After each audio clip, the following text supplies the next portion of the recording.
بہلول دانا یہ مشہور مجازیب میں سے ہے، اور مجذوب وہ ہوتا ہے کہ تجلیات کے وفور سے جس کا شیشہ یا کل ٹوٹ جائے، اور ایسے لوگ دھرتی کے اوپر موجود ہوتے ہیں۔ حضور نے فرمایا رب اشعث اغبر مدفوع بالابواب لو اقسم علی اللہ لابر، بہت سارے ایسے لوگ کہ ان کے بال بکھرے، حالت پراگندہ، لیکن انہیں کچھ کہنا نہ، اگر وہ اللہ پہ کوئی قسم ڈال دیں تو اللہ پوری کر دیتا۔ یہ مجذوب تھا، اور ہارون الرشید کے دل میں بھی اس کے لیے بڑا احترام پیدا ہو گیا۔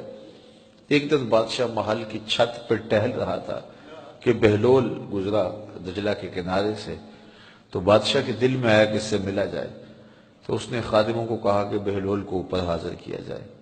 بادشاہ کا حکم تھا، اوپر والے جو تھے انہوں نے نیچے ڈولی پھینکی، نیچے والوں نے اشارہ پایا اور بہلول کو پکڑ کے ڈولی میں بٹھایا، اور اوپر والوں نے رسی کھینچ لی، تو چند لمحوں کے بعد بہلول بادشاہ کے سامنے تھا۔ بادشاہ نے پوچھا بہلول ایک بات تو بتاؤ۔ اس نے کہا بتائیے۔ اس نے کہا کہ آپ خدا تک کیسے پہنچے؟ تو بہلول نے مسکرا کے کہا بادشاہ جیسے آپ تک پہنچا۔ علامہ اقبال علیہ رحمہ نے مرد کلندر کی جو نشانیاں بیان کی ہیں، اس میں ایک نشانی یہ ہے بات میں سادہ و آزادہ، معانی میں دقیق۔ یہ نہیں ہے کہ بہت بڑا لمبا فلسفہ 3 گھنٹے کی تقریر ہے تو پھر کوئی نچوڑو تو نتیجہ نکلے، 2 لفظ ہی کافی ہوتے ہیں۔ کہا خدا تک کیسے پہنچے؟ کہا جیسے آپ تک پہنچا۔ کہا بات سمجھ میں نہیں آئی؟ کہا بات تو سادی سی، تیری سمجھ میں نہیں آئی تو میں کیا کر سکتا ہوں؟ کہا تفصیل بتا دیجئے۔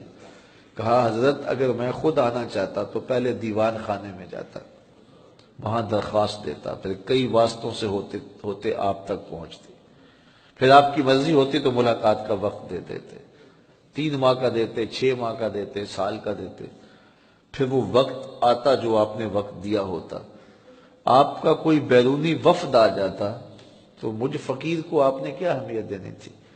میرا وقت منسوخ ہو جاتا۔ میں چاہتا تو مدتیں لگ جاتی، سال لگ جاتا، ملاقات ہوتی نہ ہوتی، اور جب آپ نے چاہا ہے تو 2 گھڑیاں بھی نہیں لگی۔ تو جب بندہ چاہے تو کروڑوں سال بھی لگ جائیں تو قرب نہ ہو، اور جب وہ چاہ لے تو 2 گھڑیاں بھی نہیں لگی۔ تو حضرت داتا گنج بخش علی حجویری علیہ رحمہ فرماتے ہیں کل ان کنتم تحبون اللہ، یہ فرق ہے، یہ بندے کی تگ و تاز ہے، یہ محبت کا راستہ ہے۔ پھر جب حضور کی اتباع درمیان میں آئی یحببکم اللہ، یہ پھر جمع ہے۔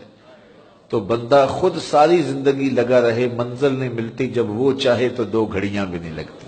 مانا کہ محبت کے سفر میں ہر گام پہ 100 مشکل ہے، لیکن یہ سفر آسان بھی ہے اگر ساتھ تمہارا ہو جائے۔ تو کہا کہ اگر تم چاہتے ہو کہ محبوب بنو تو میری اتباع کرو، تو پھر کیا ہوگا؟ تم محب بننے نکلے تھے، وہ تمہیں اپنا محبوب بنا لے۔ تو خدا تک پہنچنے کا راستہ مصطفیٰ کا راستہ ہے، حضور کی اتباع کا راستہ ہے۔ خلاف پیمبر کسے راگزین ہرگز نہ خواہد بمنزل رسید، جو حضور کو چھوڑ کے منزل تک پہنچنے کی کوشش کرے، کبھی سوچا بھی نہ جائے کہ وہ سے منزل نصیب ہو سکتی ہے۔ مپندار سادی کے راہ صفا تواں رفت جز بر پے مصطفیٰ، سادی یہ سوچنا بھی نہ کہ حضور کے بغیر تم خدا تک پہنچ جاؤ گے۔ تو کہا اگر تم خدا تک پہنچنا چاہتے ہو تو راستہ ایک ہی ہے، اور وہ کیا؟ میری اتباع کرو۔ جب میری اتباع کرو گے، تم محب بننے نکلے تھے، وہ تمہیں اپنا محبوب بنا لے گا۔ اللہ اکبر! پھر کیا رنگ ہوگے جب تم محبوب الہی بن جاؤ گے، تم اس کے محبوب بن جاؤ گے، پھر جو تم کہو گے وہ ہوگا، پھر تمہارے اٹھے ہوئے ہاتھ ٹالے نہیں جائیں گے اور تمہارے الفاظ موڑے نہیں جائیں گے۔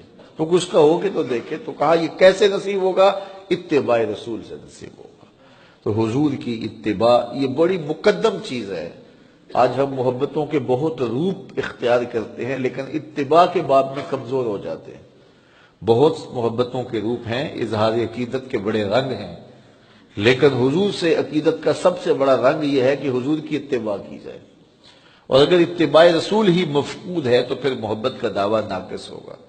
تو ہمیں حب رسول صلی اللہ علیہ وسلم کے لیے اپنے عمل سے گواہی دینا پڑے گی، اور اپنے انداز سے بتانا پڑے گا کہ ہم حضور علیہ السلام کے غلام ہیں۔